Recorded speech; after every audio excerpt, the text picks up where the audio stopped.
Welcome to another episode of the Occasional Accountable Podcast. Welcome back. Welcome back. We back where and we black. choose one day out of the week to be accountable. Just one, because we're occasionally accountable. Occasionally, just on Thursdays. You guys live your best life. I'm the other most days. accountable bi-weekly on Saturdays. You know what I'm saying? Past that, fuck it. You know what I'm saying? Whatever. No. Welcome to another episode. How are you? Good. I'm doing good. Another week, another day on the planet. Yeah, I mean, it's it's going well. That's hella funny because you're like, I've been having existential crisis. I'm like, another day on this planet, like this ghetto ass planet. No, Yeah. Shout out to God, you created a great planet. Sorry. Yeah, but we try not to get in that loop. It's easy to do, especially with the news week that we've had the past couple weeks. But I will say, I think it's going good. I'm really grateful. I got a lot of opportunities, got a lot of rest, which I needed. So I gotta kick myself. I keep forgetting it's the year of discipline. And so I gotta, We're a quarter in. We're supposed to have another meeting, aren't we? We Our were. vision board party, people said we said once a quarter. We got to get back in there and be like, Yes. what y'all hoes doing? I keep forgetting it's the year of discipline because I've not been super disciplined. Oh, I won't say that, but I could be more disciplined. So, but I'm okay. What about you? Accountable, no. Good. Rocking. I feel like I just be working. Yeah. Working in one way or another. Working. But yeah, I think I have been really just trying to refigure out, probably refigure out balance. I think I'll call it that. Okay. I think I've been trying to go like, all right, take care of yourself, do the work, be the thing, da-da-da. So just reconfiguring balance a little bit. I just heard somebody on a podcast be like, she had went to the gym every day for a month, for the month of March. Whoa. And she was like, yeah, she's like, I used to be really into the gym. She's like, then the pandemic hit and it has taken me this long to like get really consistent about it again. And I appreciated that only because I was like, so this isn't just me, right? Like, and for me, it was less the pandemic and more so the injury kind of taking me out for a while and having to like re-talk yourself into this thing becoming a habit is... Mm-hmm. It is a daily conversation. It is a daily conversation. But I'm also like, I don't know, just the older you get, I think I've just been more sold on like you really need to care about weightlifting and like muscle training because you need to make sure the muscles around the things in your body are strong enough that you're not about to like have back problems or blah, blah, blah. So that and decreasing the sugars. So I ain't about to have no cataracts and diabeticals. Cavities and whatnot. Man. Yeah, it's so weird because, like, I struggle so hard to go to the gym, but then when you go, you feel so good. You feel great after. I can never remember that feeling before I go to the gym. I remember it. I just be like, do I want to really work that hard for it? Literally. It's like I feel okay right now. Low-key, you know what my favorite pre-workout is? A sativa. Oh, man. Man, if I get up early enough and like have a little like tea and a sativa, I really be in the headspace to like put some music on in the gym and really just be rocking. I think it's because of like the sativa doesn't drain you. It doesn't get you like, it's not into couch, but how I get tuned into music off of sativa makes me not have to overly think about like, I'm here training my body. It's like, ooh, this song slaps. Like, okay, now we about to get it in too. So I've never but I'm out worked of sativas, my California listeners. I've never worked out on a sativa. That would be a great time. Fave pre-workout. That mixed in with a little bit of, yeah, it's a good time. For like a run or maybe even a hike or something like that. Fantastic. God's lettuce. It ain't the devil's lettuce no more. It's God's lettuce. God did. So in last week's episode, I very casually brought up that I went on a date. You did. It was very casual. It like caught me off guard. Yeah. And part of it is I don't always remember who I tell stories to. And I was like, yeah, we ain't talk about that. I was like, a date? Like a date? Like, not like the day of the week date? I was like, what? And I'm like, you had this conversation with these people, not these people. Like, okay, bring it back around. And one of the things that I thought was interesting is after having taken 2 years off of dating, or probably a little more than 2 years now, getting back into it, I've had to consider, what are my non-negotiables? What are the moments where the red flag comes up and you got to walk your ass the other way? Yeah. Not just see it and go, noted.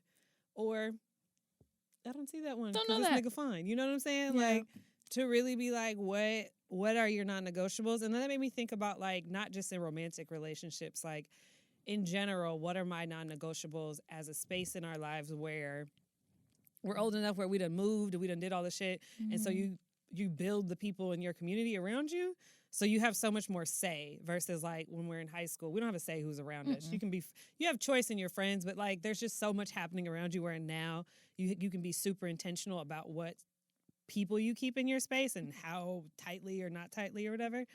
So I've been considering, what are my non-negotiables now, and how do they differ between romantic and platonic friendships? I love this conversation, because I feel like a lot of times we jump into dating, me jump into dating, and we don't have a firm idea. Because when you brought that up earlier as the topic you wanted to talk about, I kind of was like, I don't know what I'm gonna say, because I think maybe over time I might have a couple, but yeah, that's a good. We need to start with what we will and won't accept. Yes. That's a good starting point. Which is, I want to get there too. So, like, I would love to ask, do you want me to go first? I need you to go first. Okay. I just told y'all. So, I've been considering, like, when it comes, I'm going to start through the realm of dating. What are the things that are absolute non-negotiables and character traits? And then vanity-wise, what are non-negotiables? I could do that. I'm shallow enough for that one. Right there. That's me. I'm just going to stick there.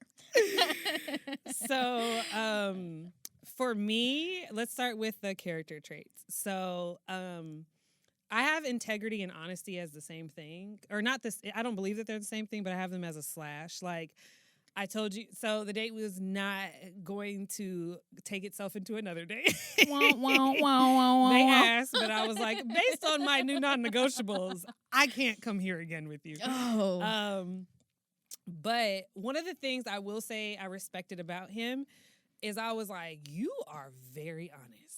You are very honest about how you think, how you see the world, and things that I think typically I expect a person to like not really be that forthright with initially. Good and bad. You know what I'm saying? But I will say at the end of the day, I respected it. I was literally like, we could be, like I was thinking in my head, we could be homies. Like, I'm not about to ever fuck you, but like we could actually be homies, because I would love to get your perspective on some things, you know? But, honesty and integrity was one of them, of just like, I want somebody that's like, this is who I am, and take it or leave it, you know, which might be a little bit of like, we'll call it that. Confidence. I'll call it a second one. Honesty, integrity, and confidence. Like, you have to have those two things. I'm not negotiating on those. Yeah. I think confident, honest, and integrity, yes. But what's funny about like the non-negotiables is we be negotiating on our non-negotiables. Don't do that yet. I'm about to get there. I'm sorry. I'm gonna just let you talk. I'm gonna just let you talk, because I feel like I'm about to tell myself. No, go ahead. Do you think? I just feel like it takes, and we talked about this in the last episode a little bit, about like how self-love shows up really differently as we go through our life and our journey. And I really believe that like having non-negotiables is a form of self-love. And when we are not firm in the things that we hold true, we are not loving ourselves in the way that we should. That's a word. And for me, that is such a hard concept, because I like to give people the benefit of the doubt.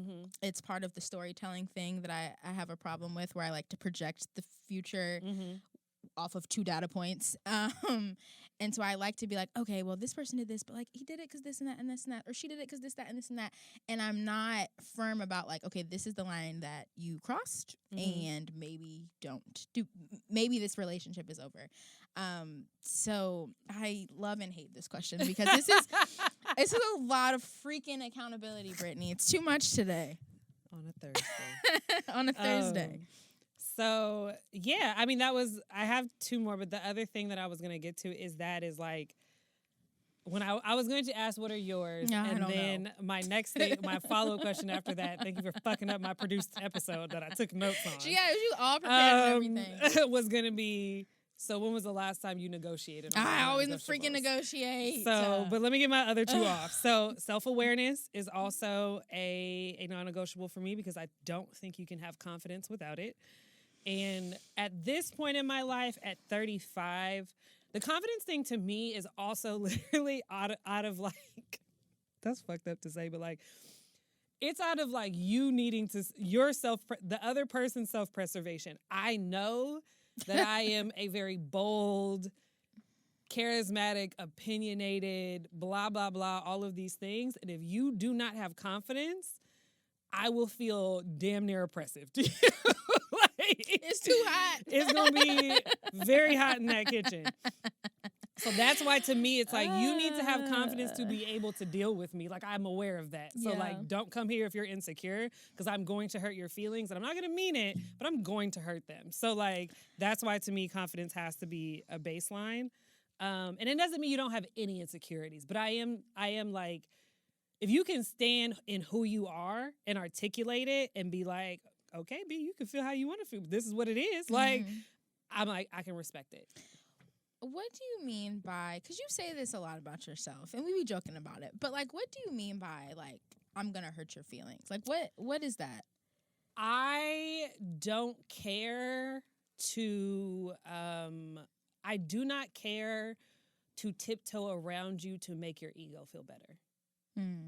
And I think that if you do not, and I don't mean, so I'm all about stroking my nigga's ego. Like, in the sense of, like, the shit that you're really good at or that you love or that you're passionate about or how you look. Like, I'm a still big up my nigga. Like, but there are a lot of times in my life where I can recognize that, hey, that's your ego. That ain't got shit to do with me because of the work that I've done on myself. But I'm not about to temper my mouth. And not temper my mouth, like, it's not about delivering it poorly, but I'm not about to not say some shit because I'm worried about bystepping your ego.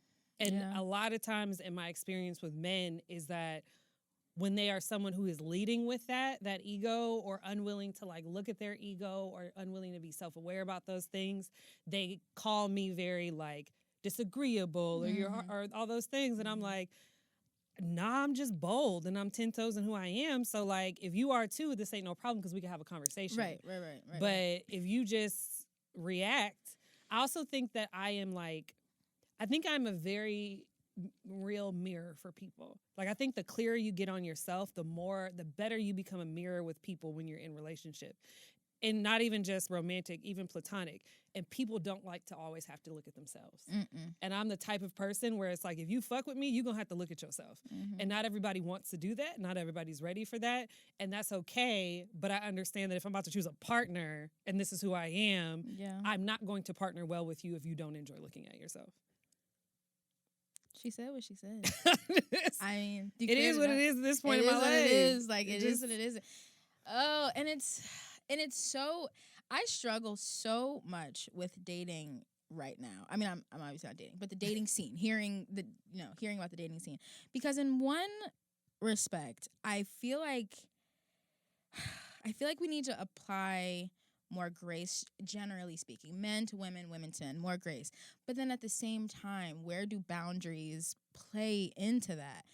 And you said something earlier about what the church tells us to, I'm going to misquote you, but do you know what I'm talking about? About how forgiveness without boundaries. Forgiveness without boundaries. And that's so real. And I think, especially when we're looking at any sort of relationship or any sort of partnership, like, we don't always apply, me, accountable, don't always apply boundaries in relationships.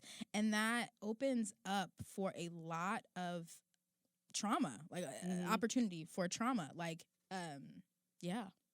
Yeah, I think that's why, to me, like, even with the dating scene, I think, like, that's why it's important for me to get clear on, like, these things, which I think it won't be a 15-item list. Mm-hmm. It's like these 5, 6, 7, 8 things I am not willing to budge on. Mm-hmm. Everything else, there's grace for. Yeah. You know, and I think that list gets smaller and smaller. It doesn't have to be this, like, grand dramatic thing, because it's really about, to me, your character. But it's like, I won't budge on these, but I will have a lot of grace over here in this space, you know? And so it's like, I too agree that, like, sometimes in this dating realm, we get very quick to be like, niggas ain't shit, niggas ain't this, niggas ain't blah.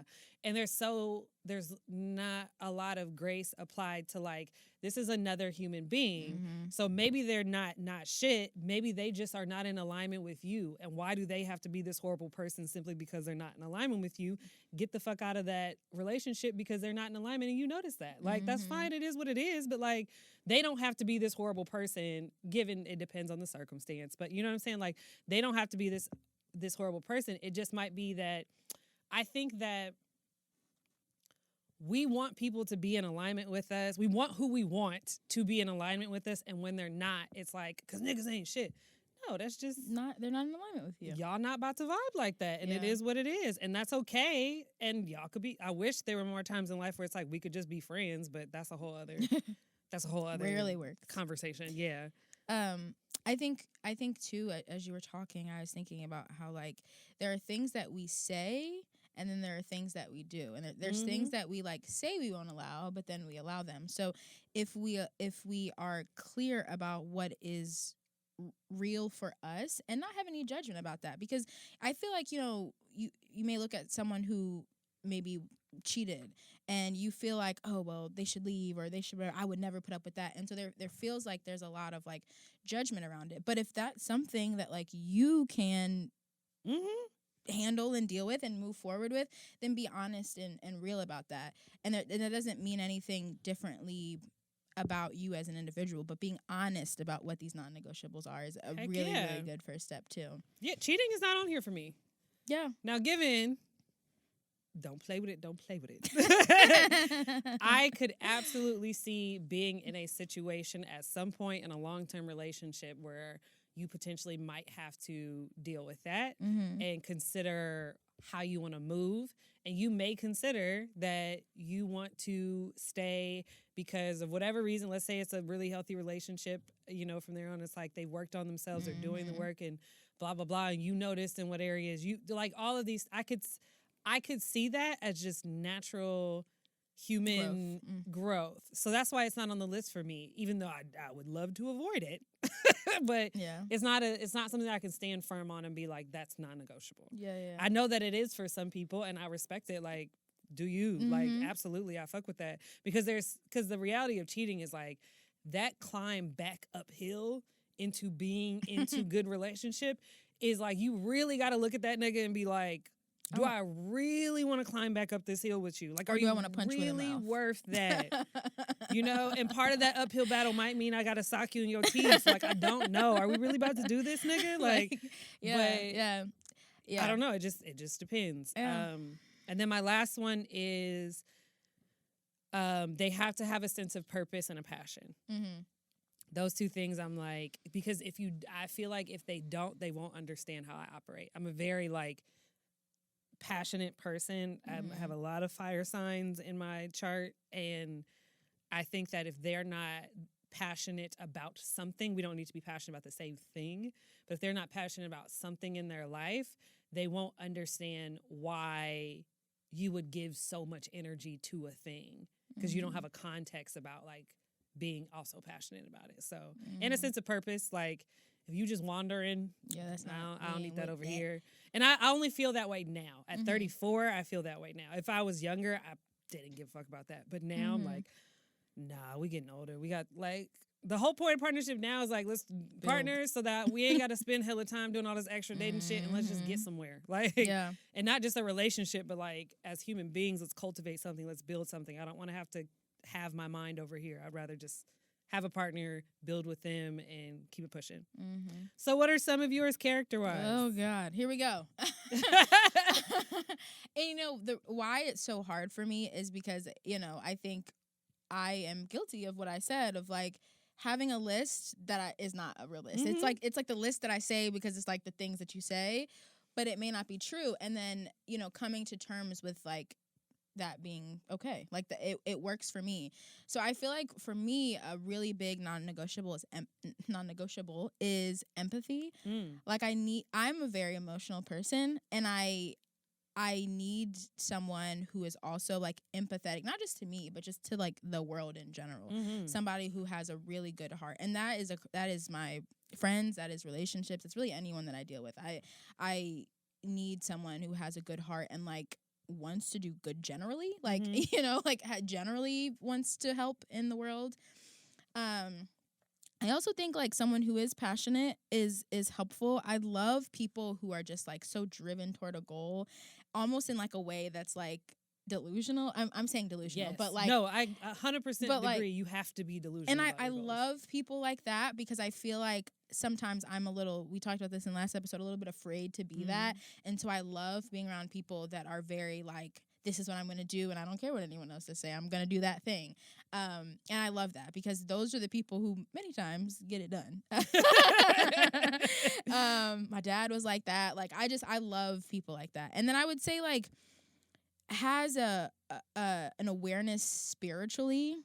I don't know what that means to me fully, but I think someone who is aware that like we aren't just living in like the realm of reality. Like there is spiritual reality that like intertwines into our day-to-day living, and that is represented in many different ways, many different denominations, many different practices, and being open to respecting all forms of spirituality. Maybe not agreeing with it, but acknowledging it and respecting other people's positions, I think is really important. That has been one that hasn't made my list because I haven't figured out how to articulate it yet. I am definitely a super spiritual person. I feel like that's kind of the basis of all of the things I do. But like, I've always been like, they need to have a connection to God. And that is real to me. I think the reason why I can't articulate it yet is because someone recently really challenged me about how I judge what that relationship has to look like. So like I feel very open about it in the sense where I'm like, oh, you don't have to be Christian, you don't have to be Muslim, you don't have to be this, you don't have to be that. You just have to not be atheists. Yeah. So I'm like, I'm open-minded. And we were having a conversation and I had asked them more or less like, I really grew up in the church. That is not their experience. And I said, so how did you find your center? Like, how did you find your moral code if you didn't go to What's church? Your compass? Like, how do you build that compass? And I don't believe that they have a bad compass. I'm just really interested of like, how did you build that compass? Because I know mine is built based in this space that I grew up in. And they were talking about, they were like, it was really just like self-exploration. Like, I feel like I inherently had this compass. And I felt like for me to grow in what my understanding of what I believe God to be and how God's is in each of us, like if someone is tapped in and their moral code is inherent because God is in us, but they don't necessarily have the language to call it God, is that any less spiritual? And if they grow over time to be able to acknowledge, because to what you were saying, that's what I think is valuable to me, is like you do need to acknowledge that like there is something outside of this, right? Yeah. But like I would have not been open necessarily to somebody who was like,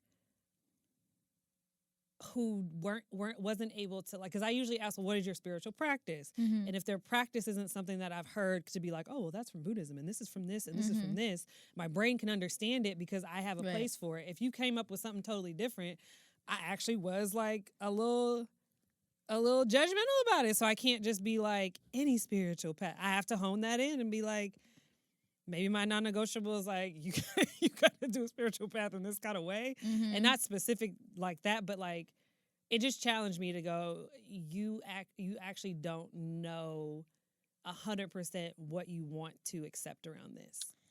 I think my challenge with the way that personally, how that would challenge me is that if we believe that the spiritual realm is real, there is good and bad. So like if you're being led by the like not so good stuff, I need you to give me some language to know at least what team you're on. Like I don't want to be like my spiritual practice is seance and like I like to do blood worship. Like that's a bit on the other side for me personally and my growth. So I would need a little bit of language, but I do appreciate like what God of the fire or of the heaven. Blood sacrifice. That but funny. yeah, I do feel you. Like I think we have to allow space like for people to explore. Like I love seekers. I like one of the things at my birthday that was just like so profound to me is like everyone there had such a big personality. Like everyone just your birthday speeches was one of the funniest things. I really wish that was recorded because that was the most wild shit I had ever seen. It was like both positive and negative and hot and cold, and it was just at one point I literally walked away. I was like, this is a lot. More like Cassandra literally had to get up and go lay down. Like it was just too overwhelming. Mama gotta go lay down. Literally, like, but I loved that because I really have tried to surround myself with people that are just bold. I like bold people. Now, sometimes it's a little bit spicy and aggressive, but I appreciate, like, even like you have a fiery personality and like it's like, whoo, sometimes, but I love that about you. Like, I love that you make me feel challenged. So that's another. When I left, I was like, you know, when you go to a concert and then you leave and your ears are ringing because it was so loud in there. I literally left and was like, oh my God, we were that loud. It was like, hollering. We were screaming in there. It was over nothing. It was conversation. Oh yeah, that we were screaming. Yes, that's what happens when conversation mixes with alcohol, mixes with black people. And those black people who got personalities and everybody feels like they're right. Everyone, all 10 of y'all felt like you were right. It was. And then we ended doing the Tamia dance. I love black people so much. I love black people. Oh my gosh. I love black people so much. That's why I always think about like when black people move in white neighborhoods. I'd be like, or when white people move and try to gentrify black neighborhoods, I'd be like, y'all got to learn the culture because there are ways in which you think we're probably fighting each other that we are literally just having a conversation about Uno. There was a couple of times where I had to look down the table and I'm like, are they okay? And they were fine. Everybody was okay. So just turned up. It was just Uno. Got a little hot. Yeah. That taboo was real, niggas. No. Oh, gosh. Okay. Vanity. Okay, vanity. Okay, so this has to be relationships because I don't care what my friends look like. All my friends are beautiful. I'm like black. No, just kidding. I have friends that are not black. I love y'all too. That's just a joke. I don't love y'all as much, but no, was it a joke? Physical non-negotiables. For me, no colorism, but I do like a darker skinned person. I like a chocolatey, deep dark black, blue black, purple type of.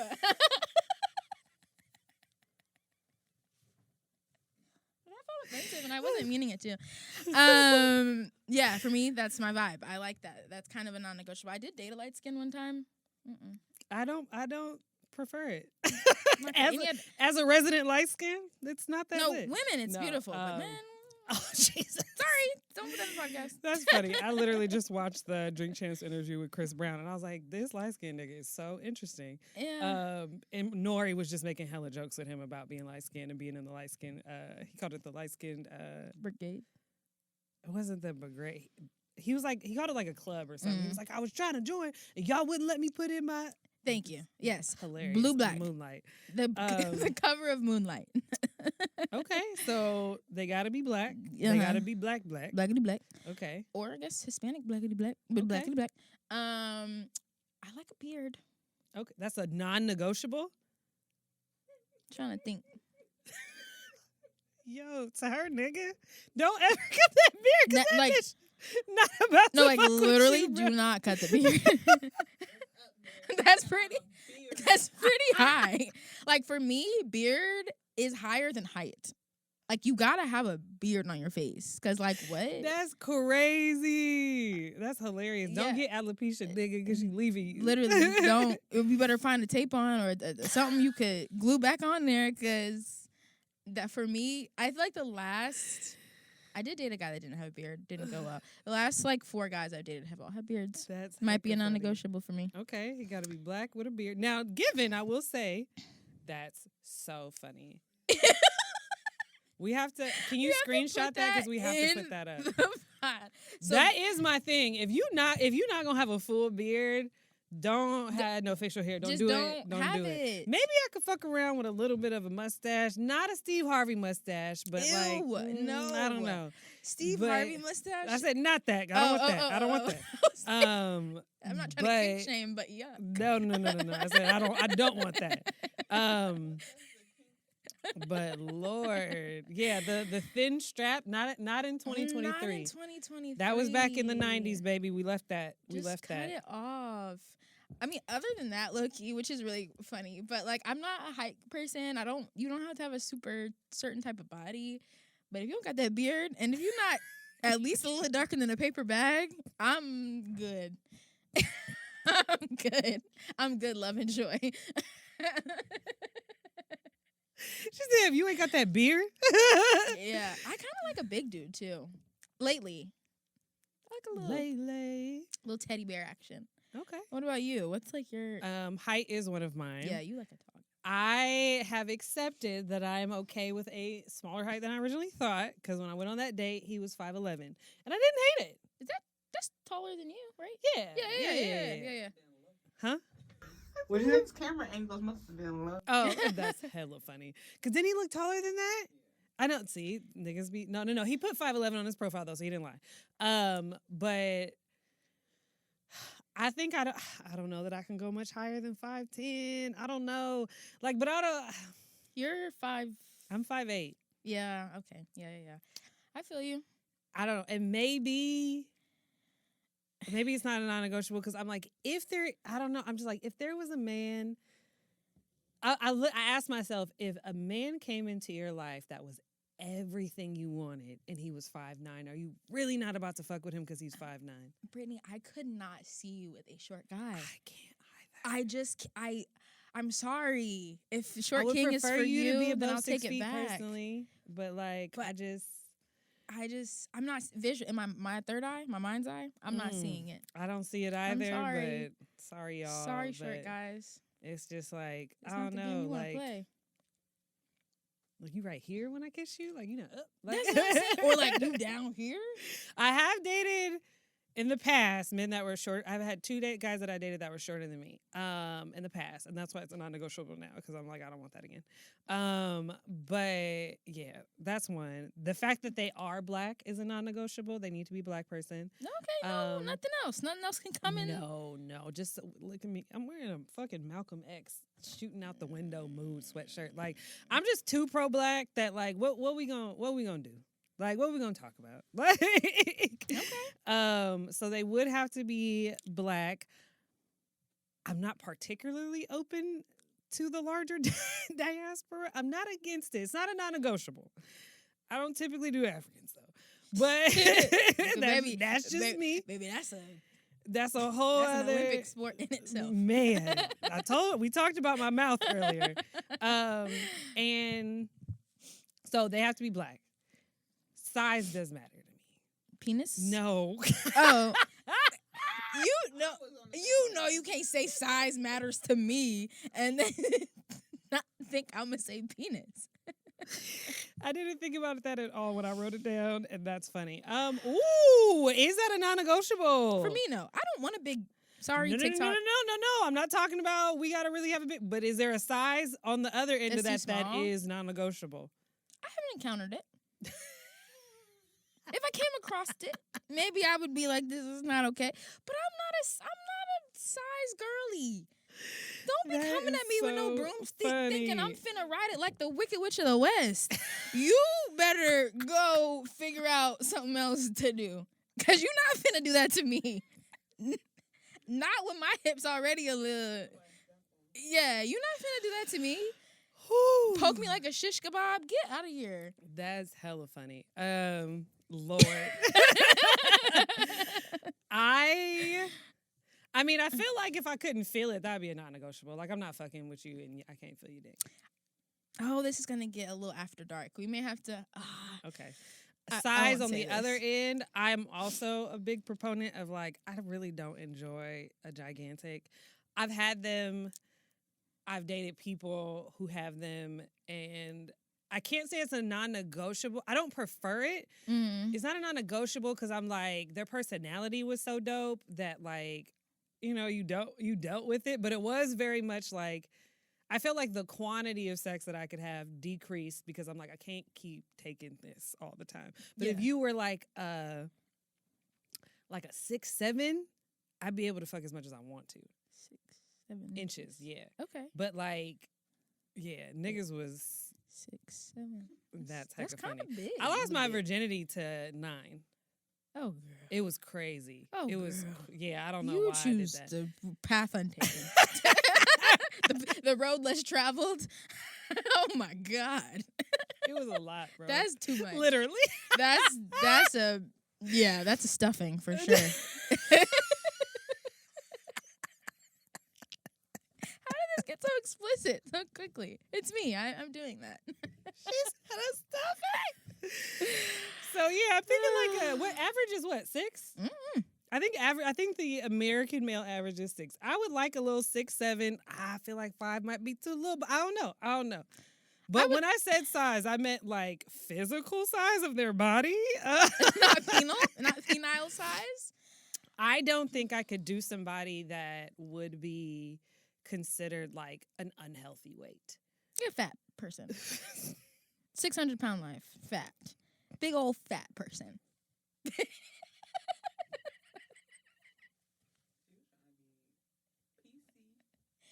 I can't be PC because I watched 600-Pound Life last night. Them niggas is fat. Like fat. I'm sorry, but this is the Occasionally Accountable podcast. We have to say what really is true and what's not true. If you're 600 pounds, the people who are 600 pounds are fat. I mean, I know you weren't specifically talking about that, but There's like that's a nothing fat wrong person. with using the word fat, but you were saying it a lot. I'm just saying, we gotta be real about it. You was really emphasizing fat. Because I was thinking about this episode I watched yesterday, and I'm like, baby, you're fat. Like, no fat shaming. It's just let's call it. No, you can't do that, bro. No, I'm just saying. We call a giraffe a giraffe. We call a monkey a monkey. If you are 600 pounds, you're fat. All right, so So there's no problem. Jesus Christ. So my point was You don't want to be with a bigger person. I don't want to be with somebody that's unhealthy. Like, I don't mind you having a stomach. I don't mind, but there's a certain line where, because to me, I'm like, you have to care enough about your body to stay healthy, to want to be able to like do and be in life. Yeah. And there's so many things that come with being overweight. Like there's so many other complications that come with your life that I'm like, if I'm going to make sure that I am healthy, I don't need to have a 6-pack. I don't need you to have a 6-pack, but we have to at least be healthy. We have to have an active lifestyle, et cetera, et cetera. But there's a certain weight that I'm like, that's going to be a no for me, bro. Yeah. I will say I did date somebody once upon a time. That was fat. That was you like bigger than typical weight. And it was hard because, like, you know, oh God, I'm not gonna put him on blast like that. But I will say, like I wanted to do more like active things, like go do some active things, and like, you know, he wasn't really able to like do it, and like that was kind of a bummer because I'm like, I want to like go to Topgolf and I want to like go on hikes, and like you don't want to do nothing. He couldn't do Topgolf. But that was the thing I didn't mean to say. Gosh darn it. Okay, well, I've just really exposed myself on this episode. Yes. Agreed. Agreed. I'm no fat shaming. I love for all body types. I'm just saying. It's the cleanup. That's funny. That, let's call a thing a thing. Also, yeah, I mean, if you have a unhealthy lifestyle, you could be super thin and also have an unhealthy lifestyle, and I wouldn't be with that either. I'm not against skinny niggas necessarily. I fucked around with a couple skinny niggas before. Yes. Wasn't that bad, But it's the lifestyle. Yeah, if you're a skinny nigga that don't eat because whatever, even sniffing cocaine, like I'm not interested in that. Like I don't know a lot of niggas who just naturally don't eat personally, other than like you doing something in your life that makes you not want to eat. Whew, what about this non-negotiable? Or it's not non-negotiable. Is this a non-negotiable? Is a better way to say this. Are kids non-negotiable for you? A quantity, yes. Okay. What's your number?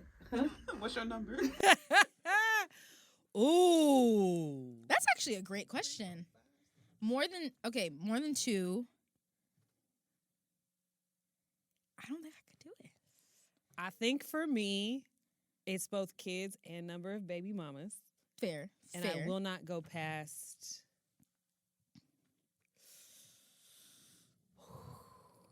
2's not that many. I won't go past 2 kids. Fuck. I won't go past 2 baby mamas. I have a hard, that's going to be hard to accept. Like, because if I want to have kids, like the fact that I'm baby mama number 3, that's going to fuck my And then he's going to be like, head my up. baby mama called and you got to say which one? That's too much. That's too much. There's 2 women in his phone saved under baby mama. That's too many baby mamas. There should only be one. There's only a few color emojis for the baby mama. If they're both black, now they're sharing an emoji? That's a lot. Bree, you are fucking hilarious, bro. I don't know that I could go. It's just the older I get, the older I get, if I meet a man who's also single at my age, and I still think 34 is okay to still just have one baby mama. But I'm thinking, if I'm still single at like 40, there's just a little bit more grace that I'm willing to give people for what their life journey was.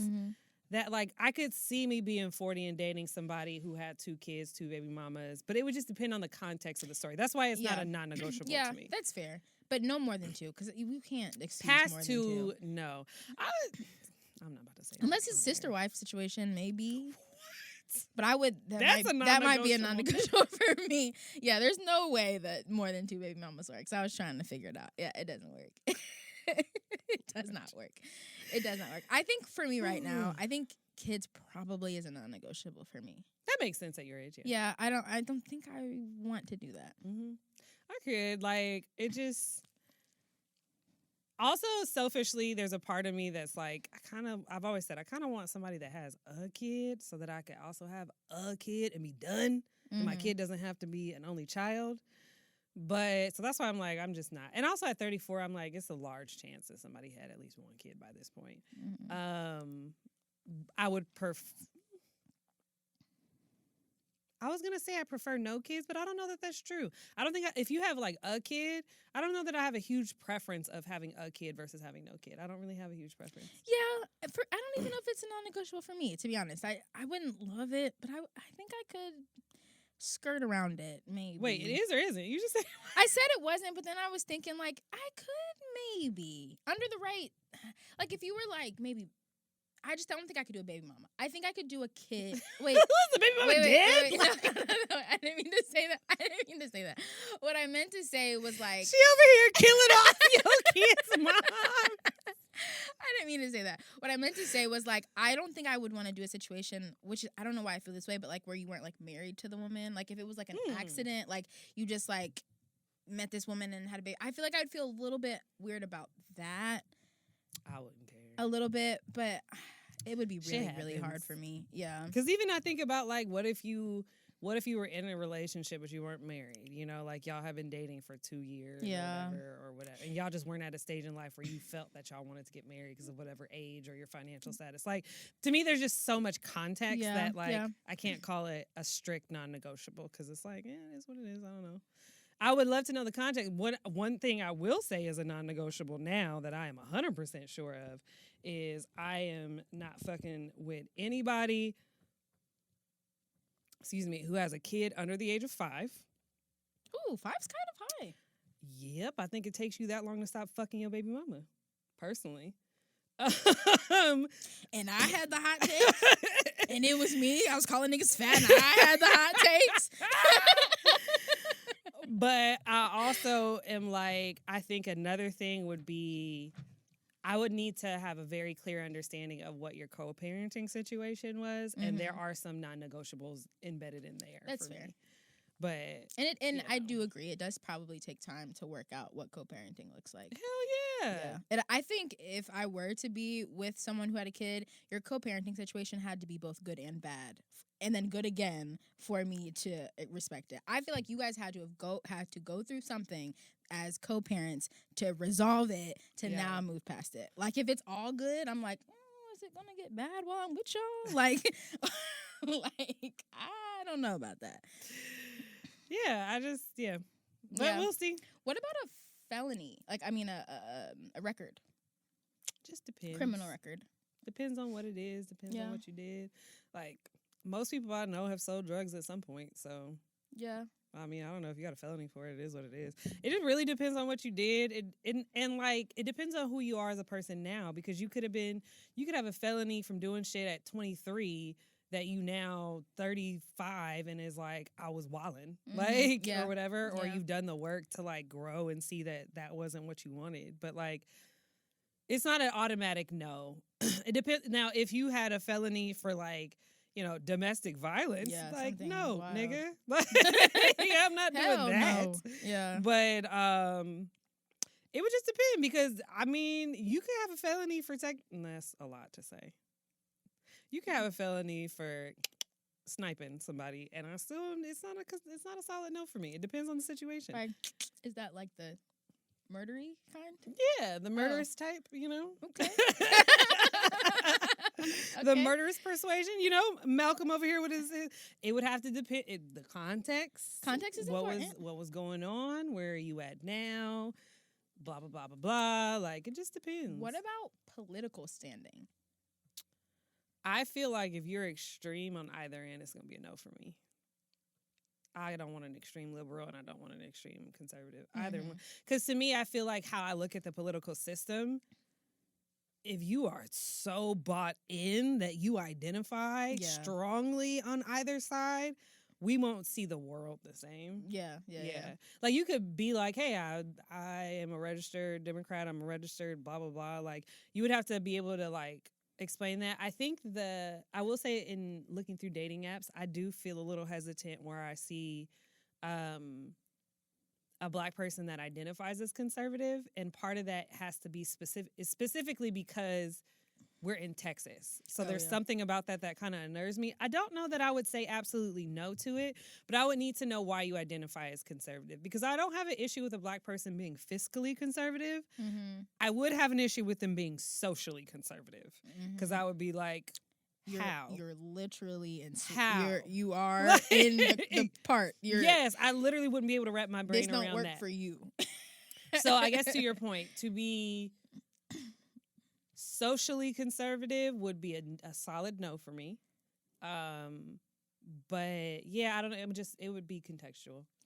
What about you? Political stance.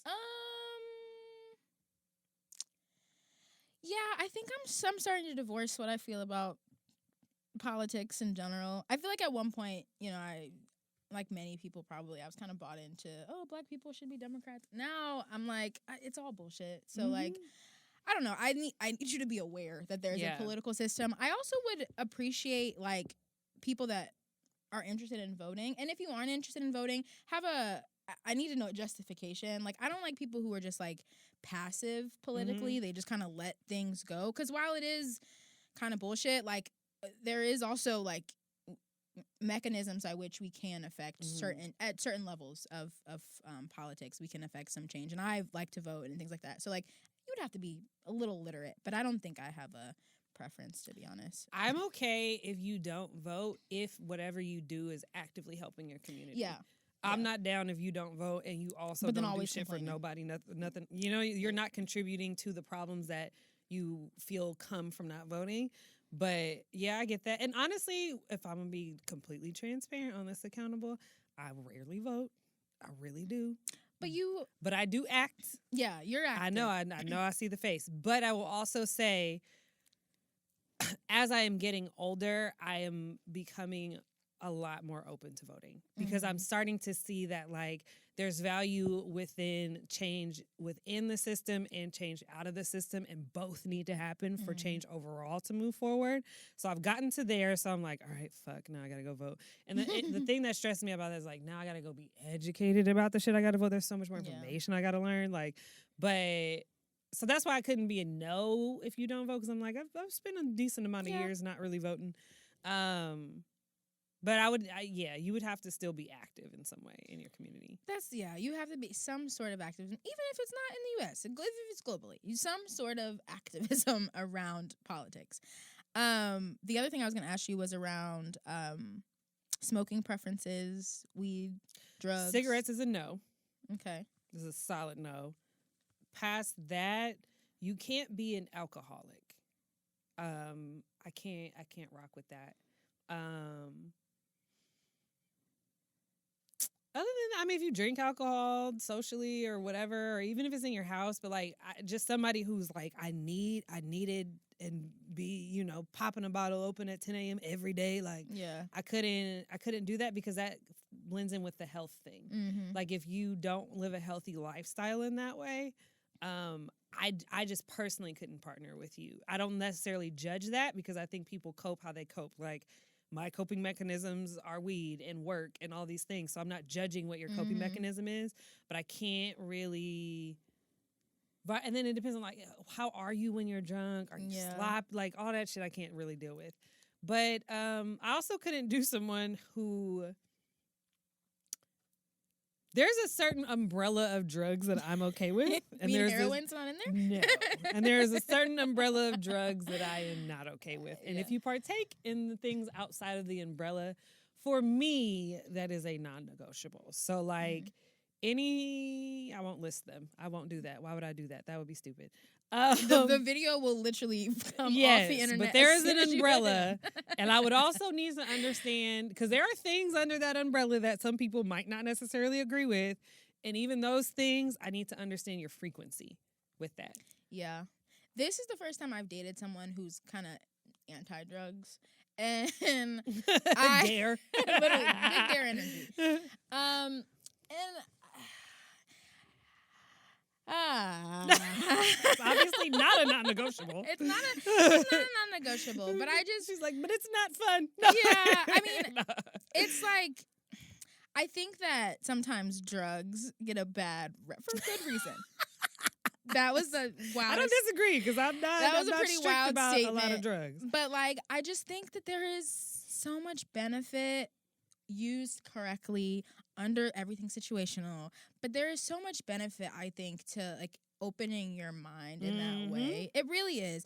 And for some people, they don't need drugs to do that. Some people can do that exploring or reading or whatever. But like, I don't know. I just kind of feel like I don't know. I wish that there's opportunity for more exploration in that space, because I just think I know the benefit that it has brought. It also has brought challenges. So I still feel like moderation and all those things, but I don't know. When you're just so anti anything, in my opinion, I think that that's a little bit closed-minded.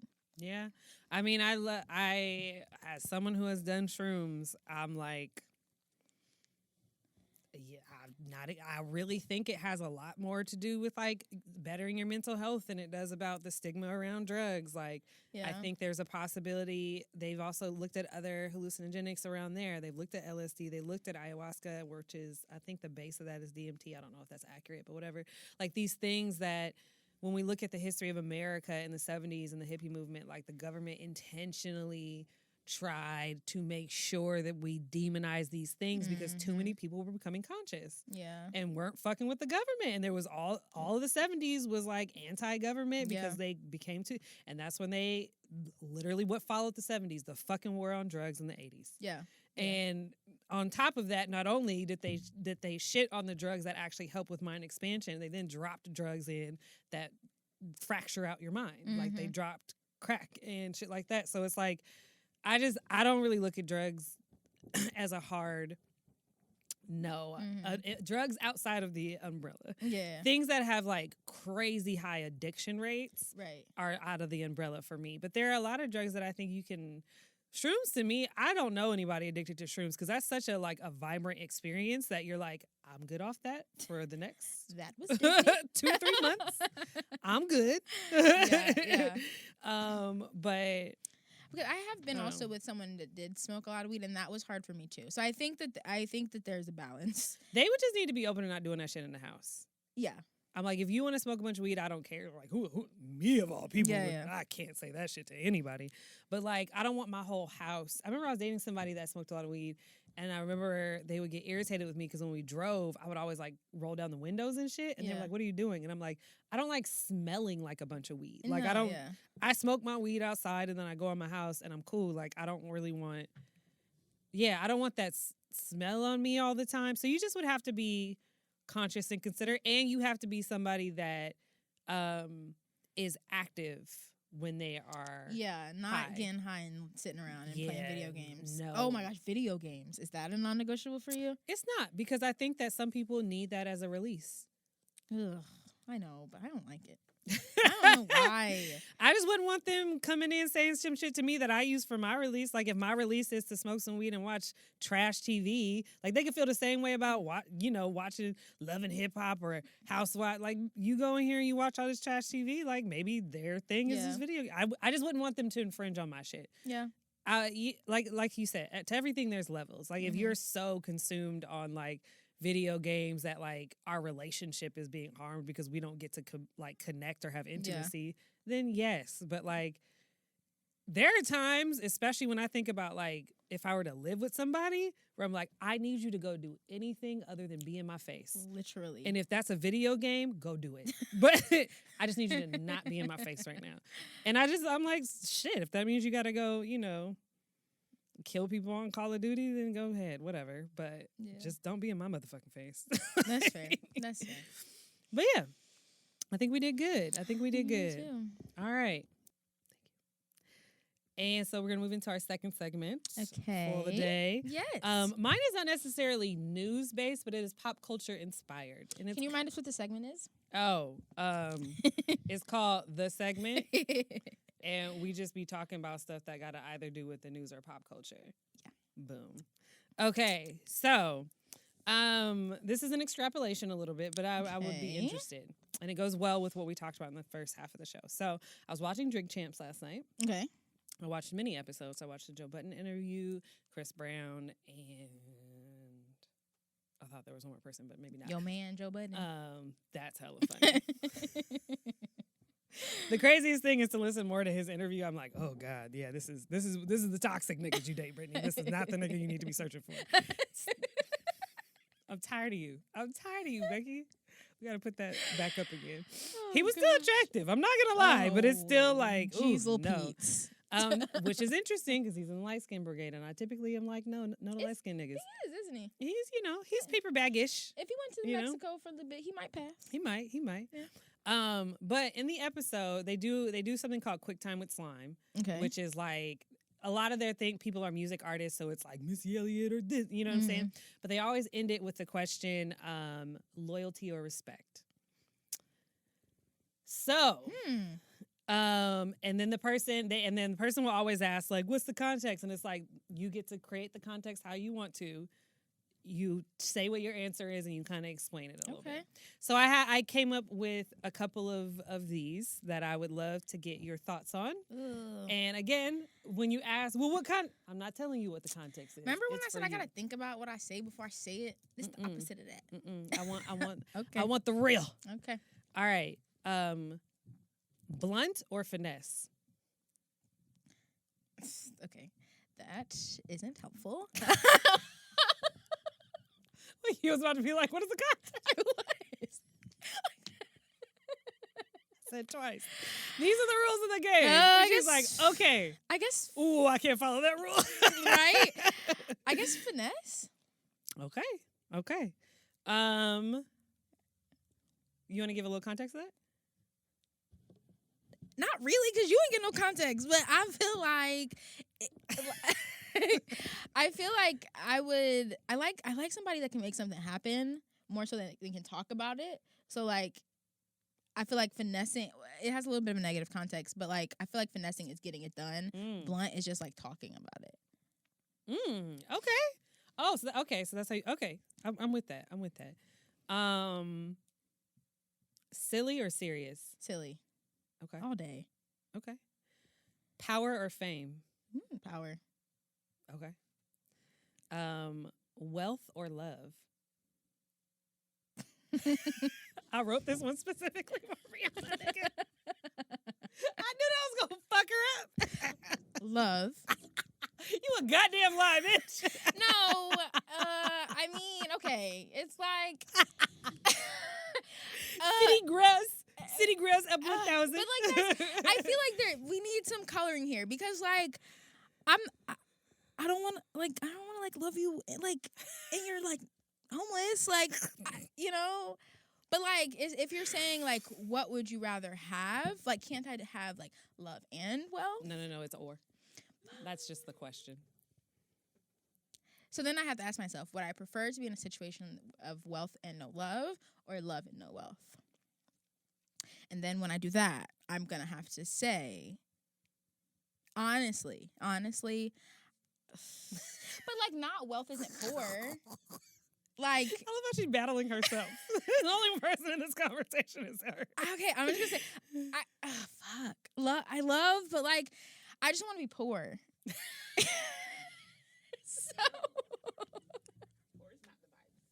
poor is not the fucking vibes. Let's stop glamorizing poor. It's not the vibes. Who is glamorizing poor? Me, right? Becky. I bet we don't have a camera on you. She was like, wait, how'd I get into this? What? She no called one you a broke bitch, Becky. No one is glamorizing poor. But it's just like, I feel like it's okay to not want to have some money. Okay. I think. I don't know. I'm so You over here fighting yourself, baby. I am, because like the last episode I just said I don't like capitalism and now I'm saying I do. Like, I'm working through it. Thank you. That's not good. How stressed you look. Relax your shoulders, nigga. I'm literally sweating. I feel very challenged by this question. Next question. I did good. Go me. Loyalty or independence? Independence. Okay. Validation or honesty? Validation. She said lie to me, nigga. Just tell me I'm right, even if it's a lie. That's real. That is very honest. You are hilarious. Cook or clean? Cook. Okay. My apartment is very true to that. So that's for you. You prefer not what another person does. That's for you. If you had to choose one, you would That's prefer for me. Yeah. Okay. Yeah. And the last one is give or receive. I didn't expect that one to be an issue. But here we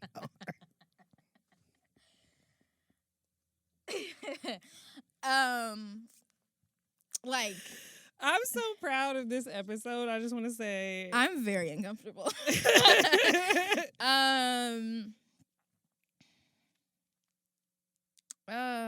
I like both of them, truly. But like, if I choose one, do I not have the other? Is that like the context here? The only rule was that you are not allowed to ask for context. You just have like to context choose. is kind of important for this one. Stand in your shit. So I do like giving.